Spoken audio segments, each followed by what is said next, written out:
नमस्कार दोस्तों, GK institute के यूट्यूब चैनल में एक बार फिर से आपका स्वागत है। तो जैसा कि आप देख पा रहे हैं, हमारा ये लाइव क्लास चल रहा है और इनका जो आज का कॉन्सेप्ट है वो है नो सिम कार्ड प्रॉब्लम। यानी आपके पास कोई भी phone no SIM card problem में आ रहा है तो उसको आप किस तरीके से स्टेप बाय स्टेप डायग्नोज कर सकते हैं और उसको चेक कर सकते हैं। देखिए, जब भी आपके पास में कोई भी mobile insert SIM card problem में आता है तो सबसे पहले क्या करना है, आपको अपना जो सिम है उसको एक बार चेंज करके देखना होता है। क्योंकि ज्यादातर केसों में देखा गया है कि कस्टमर का सिम या तो बंद हो जाता है या खराब हो जाता है, जिसकी वजह से क्या होता है कि आपका मोबाइल जो है no SIM card insert SIM card show करता है। तो आपको क्या करना है, सबसे पहले सिम को चेंज करके देखना है और उसको एक बार क्लीन करना है, और क्लीन करने के बाद भी नहीं होता है तो आपको चेक करना है। देखिए, मार्केट में क्या होता है कि अब जितने भी मोबाइल आ रहे हैं उनमें जो सिम का प्रॉब्लम है वो बहुत माइनर लेवल पे आता है, यानी बहुत कम आता है। लेकिन इसी की अपेक्षा अगर हम ओल्ड मॉडल को देखें तो उनमें जो no insert SIM card no SIM card का जो प्रॉब्लम था वो आपको ज्यादातर देखने के लिए मिलता था। तो होता क्या था कि पुराने मोबाइल जितने होते थे उनमें क्या होता था कि आप जो सिम को डालते थे तो उसमें क्या होता था कि हमारा जो सिम होता था वो नैनो भी होता था और उससे बड़ा भी होता था और एक उससे भी बड़ा होता था। तो उसमें क्या होता था कि बहुत सारे लोग उस सिम को निकालने लगाने में और कभी उसको उल्टा डाल दिया कभी सीधा डाल दिया, तो जो हमारा सिम ट्रे होता था और वो क्या हो जाता था कि जो उसकी पिन होती थी वो डैमेज हो जाती थी। तो डैमेज होने के साथ साथ क्या होता है कि जो हमारा सिम का प्रॉब्लम है वो ज्यादा आपको देखने के लिए मिलता था। लेकिन उसके साथ साथ कंपनी ने जितने भी अब फोन आ रहे हैं उनमें क्या कर दिया कि इस तरीके का एक सिम स्लॉट लगा दिया। इसमें क्या होता है कि आप सिम को गलत तरीके से फिट कर ही नहीं सकते हैं। तो इसमें क्या होता है कि यहाँ पर सब कुछ लिखा होता है कि यहाँ पर सिम 1 लगेगा, सिम 2 लगेगा, यहाँ पर आपका जो SD कार्ड होता है वो लगेगा और इसका साइज भी यहाँ पर दिया हुआ होता है। यानी कि अब जितने भी मोबाइल आ रहे हैं उनमें सब में नैनो सिम लगता है, हमारा जो छोटा वाला साइज होता है।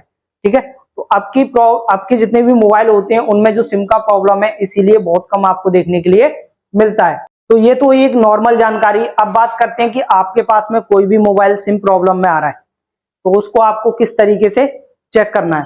तो जैसा कि आप देख पा रहे हैं, जब भी आप अपने मोबाइल को ओपन करेंगे तो आपको कुछ इस तरीके का सिम स्लॉट देखने के लिए मिलेगा और इसमें आप जब चेक करेंगे तो यहाँ पर देखिए SD कार्ड का पॉइंट बना हुआ है, यहाँ पर आपका सिम 1 और यहाँ पर सिम 2 का पॉइंट बना हुआ है।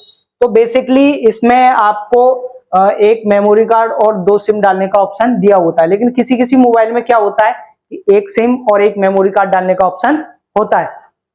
अब देखिए, बात करें इसके पिन डिटेल के बारे में तो मैं आपको दिखा देता हूं कि इसमें आपको क्या क्या पिन देखने के लिए मिलेंगी। तो यहाँ पे देख सकते हैं ये जो हमारा सिम का जो पॉइंट होता है उसका डिटेल है। तो सिम में कितने पॉइंट होते हैं हमारे? 6। कितने होते हैं? 6। अब 6 पॉइंट में से एक पॉइंट क्या होता है हमारा? ग्राउंड। दूसरा पॉइंट क्या होता है? यानी कि NC होता है।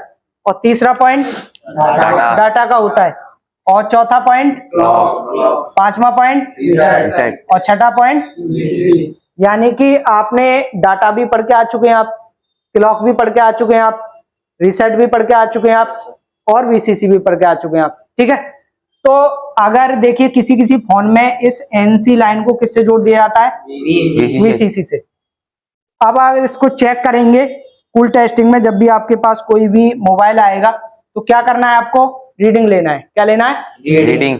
अगर सिम के पॉइंटों की रीडिंग की बात करें तो हमारे जो डेटा, क्लॉक और रीसेट, इन तीनों पर क्या मिलेगी? सेम रीडिंग देखने के लिए मिलेगी।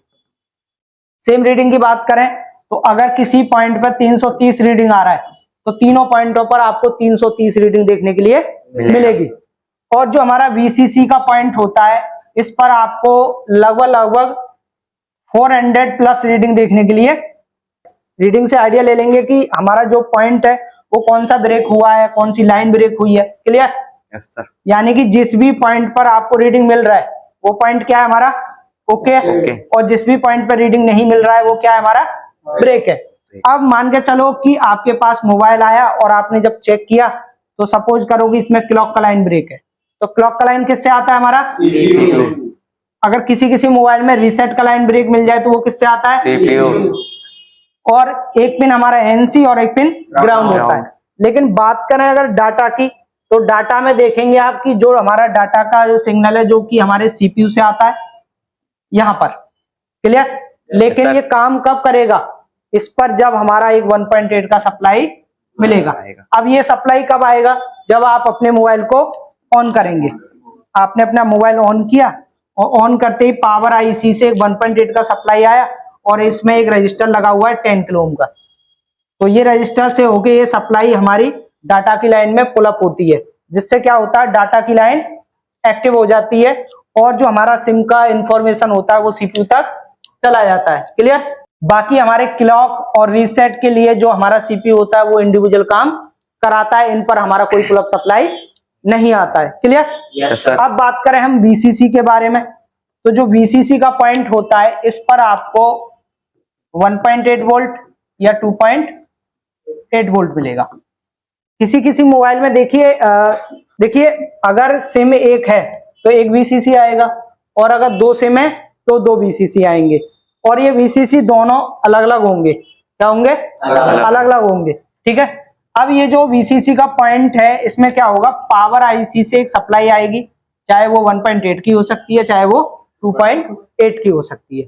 ये डिपेंड करता है मॉडल के हिसाब से कि कौन से मॉडल में क्या सप्लाई दी गई है। क्लियर? अब बात करें इसकी सप्लाई की, तो सप्लाई कैसे चेक करेंगे आप? सिम लगाने के बाद में। अगर आप सिम को निकाल कर चेक कर रहे हैं तो यहां पर ओनली जीआर मिलेगा, वोल्टेज नहीं मिलेगा।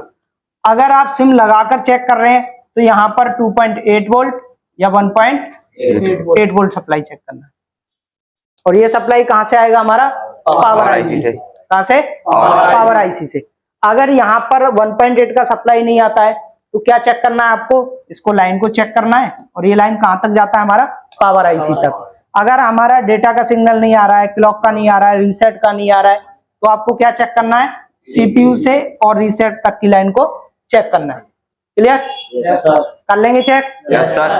तो चलिए एक बार मैं इसको शॉर्ट में एक्सप्लेन करता हूं। देखिए सबसे पहले क्या करना है आपको? कूल टेस्टिंग करना है। क्या करना है? Cool testing. और कूल टेस्टिंग में रीडिंग लेना है। तो रीडिंग क्या आएगा? 250 से 800 के बीच, और जिस पॉइंट पे भी रीडिंग नहीं मिलेगा वही पॉइंट हमारा ब्रेक है। अब बात करें हम हॉट टेस्टिंग की, तो हॉट टेस्टिंग में क्या होता है, डेटा लाइन में क्या होता है, 1.8 का सप्लाई आता है और जो हमारा वीसीसी है इस पे हमको 2.8 या 1.8 का सप्लाई देखने के लिए मिलता है, जो कि हमारा कहां से आता है? पावर आईसी से। और वो कब मिलेगा? सिम लगाने के बाद। अगर बात करें डेटा लाइन में जो 1.8 आता है, इस लाइन में आपको एक रजिस्टर मिलेगा 10 किलो ओम का। अगर ये रजिस्टर निकल गया, इसकी वैल्यू शिफ्ट हो गई, कम या ज्यादा हो गई, तो भी हमारा सिम काम नहीं करेगा। इसमें जो 1.8 का सप्लाई आ रहा है, अगर वो पावर आईसी से इस लाइन में नहीं मिला, लाइन ब्रेक हो गई, तो भी हमारा सिम काम नहीं करेगा। तो स्टेप 1 क्या करना है आपको? सारी लाइन की जीआर लेना है और जिस पे भी जीआर नहीं मिल रहा है आपको क्लियर हो जाएगा कि वही लाइन ब्रेक है। और जीआर क्लियर आ रहा है तो आपको एक बार हॉट टेस्टिंग करना है मोबाइल को ऑन होने के बाद। तो उसमें क्या चेक करना है? जो हमारा डेटा का सिग्नल होता है उस पर हमारा 1.8 का सप्लाई आता है और इस लाइन में लगे हुए 10 किलो ओम को रजिस्टर को चेक करना है।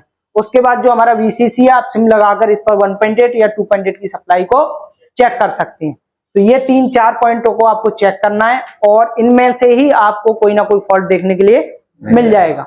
समझ जाइए, जो भी फॉल्ट आपको देखने के लिए मिल रहा है उस लाइन को ट्रेस करिए, चेक करिए और उसको सही करिए। तो जैसा कि आपने देखा कि हमने अभी सिम के बारे में पढ़ा, ठीक है, तो क्लियर हुआ? Yes, sir. अगर मैं कोई सवाल पूछूं बताएंगे? Yes, sir. अगर हम वीसीसी की बात करें तो यहाँ पर कितना वोल्ट देखने के लिए मिलेगा? 1.8 और 2.8। 1.8 या 2.8। ये कब आएगी सप्लाई? सिम लगाने के बाद।